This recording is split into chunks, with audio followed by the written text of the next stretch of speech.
नमस्कार मंडळी, गुज मनाचे या चॅनलमध्ये मी आपले खूप स्वागत करते.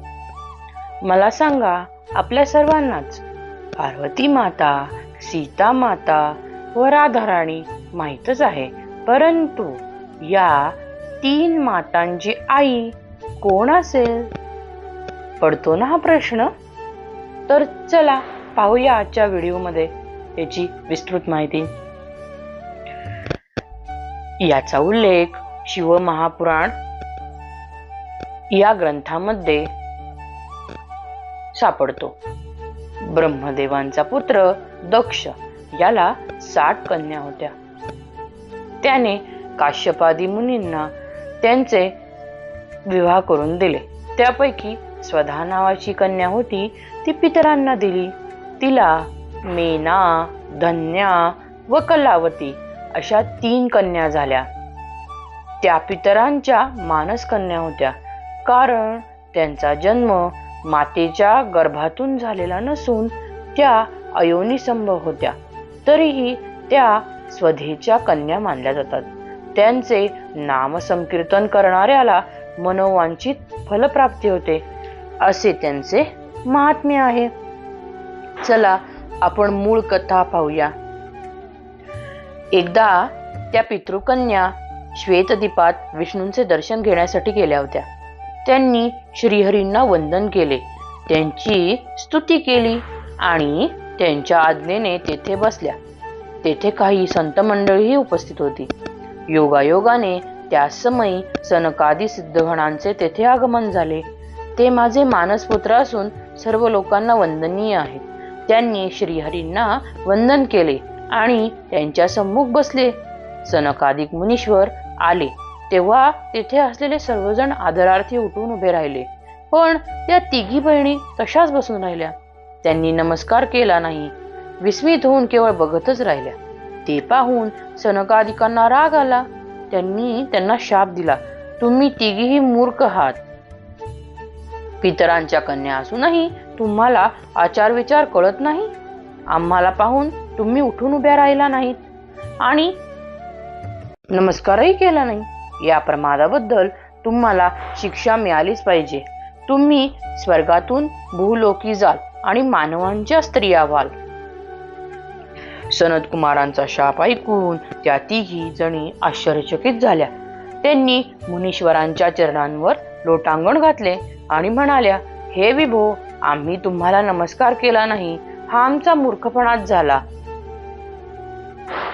तुम्ही दयावान आहात, आम्हाला क्षमा करा, आमच्यावर प्रसन्न व्हा.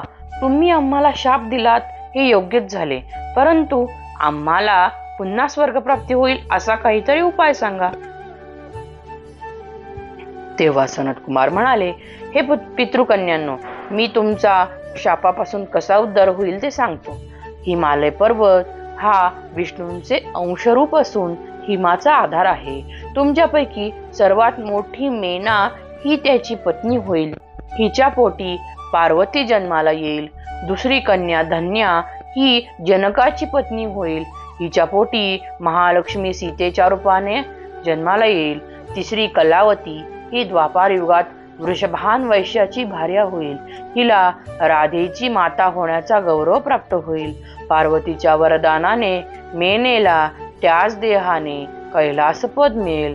धन्येला वैकुंठ पद मिळेल आणि कलावती राधेसह जीवनमुक्त होऊन गोलोकी जाईल. विपत्ती सोसल्याशिवाय कोणाचेही महात्म्य वाढत नाही.